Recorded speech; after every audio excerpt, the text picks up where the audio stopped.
Devin Lucas, real estate attorney, real estate broker, here to talk to you about deposit disputes. And what am I talking about? I'm talking about when people cancel in escrow and whether or not the buyer is entitled to their deposit back. And the answer is not as straightforward as you may think. In California, we do have passive contingencies versus active contingencies, meaning generally speaking, the buyer has to physically remove contingencies. However, what happens in examples where the buyer drags their feet, the buyer waits? What if they wait until the day before closing and then decide not to move forward with the purchase? Well, these are issues that arise and issues that we've mediated plenty of examples of. And there is something in California called a covenant of good faith and fair dealing.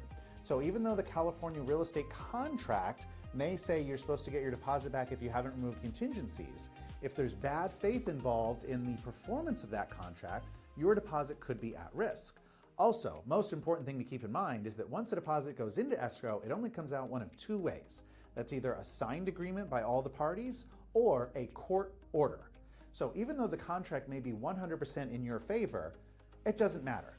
Just like anything in life, any type of dispute, you're either going to work it out with the other side or you're going to go to court.